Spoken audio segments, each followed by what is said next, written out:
అసలు నిజంగా ఏలియన్స్ అనేవారు ఉన్నారా, లేదంటే దేవుళ్ళని మనతోటి కాంటాక్ట్ అవ్వడానికి ట్రై చేస్తున్నారా? ఇది ఒక మిస్టరీగానే ఉండిపోయింది. నేను ఎందుకు ఇలా అంటున్నానంటే, ఈ స్క్రీన్ మీద చూస్తున్నారు కదా, ఒక రౌండ్ షేప్ లో బంతి ఆకారంలో ఒకటి ఉంది కదా, దీని పేరు బుగాస్పియర్ అని పేరు పెట్టారు. ఇది ఎలా వచ్చింది, ఎక్కడి నుంచి వచ్చిందని మొత్తం చాలా క్వశ్చన్ మార్కే ఉండిపోయింది. నేను చెప్తా చూడండి. దీంట్లోనే మీరు నార్మల్ గా దీన్ని చూస్తే కనుక రౌండ్ షేప్ లో ఉంది కదా, రౌండ్ షేప్ లో ఉండి అది గాల్లో ఎగురుతుంది. దాంట్లో ఫ్యాన్స్ లేవు, అలాంటి టెక్నాలజీ మన దగ్గర లేనే లేదు. ఇంకోటి దీన్ని చూస్తే కనుక అసలు ఎక్కడి నుంచి వెల్డ్ చేయలేదు, ఏం చేయలేదు. అయినా కూడా అసలు అది లోపల నుంచి మొత్తం చుట్టూ ప్యాక్ అయి ఉంది. ఎక్కడి నుంచి అసలు వెల్డింగ్ ఇట్లా ఏమీ చేయలేదు. అసలు ఇలాంటి టెక్నాలజీ ఇప్పటివరకు మన అసలు ఎక్కడ మన కంట్రీ కదా, మన వరల్డ్ లోనే రాలేదు.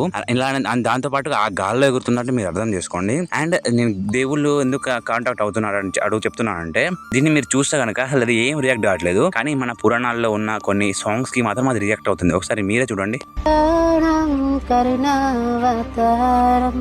సంసార సారం భుజగేంద్రహారం సదా వసంతం గిరిజారవిందం భవం వమామి సహితం నమామి. అండ్ ఇది తెచ్చినప్పుడు మాత్రం ఒక 2 kgs అలా ఉండేదాన్ని వెయిట్. కానీ దాని అంతలో అది ఆటోమేటిక్ గా 10 kgs 12 kgs 15 kgs వరకు వెళ్ళిపోతుంది. అండ్ దాని అంతలో అదే కింద పడిపోతుంది వెయిట్ అనమాట. అసలు ఇది ఎలా పాసిబుల్ ఎవరికి అర్థం కావట్లేదు. ఇది వేరే గ్రహం నుంచి వచ్చిందా లేదంటే ఏందో అర్థం కావట్లేదు. మీరేమనుకుంటున్నారు దీనిపైన కామెంట్ చేయండి. అండ్ నార్మల్ గా వేరే గ్రహం నుంచి వచ్చినా కూడా దేవుళ్ళ పాటకి రియాక్ట్ అవుతుందంటే అసలు మీరు అర్థం చేసుకోండి, దేవుళ్ళు ఉన్నారా లేరా అనేసి. దేవుళ్ళు ఉన్నారు అని మీరు నమ్మితే కనుక ఒకసారి కామెంట్ సెక్షన్ లో జై శ్రీరామ్ అని కామెంట్ చేసి మన ఛానల్ సబ్స్క్రైబ్ చేసుకోండి guys. Thank you guys, thank for watching, bye.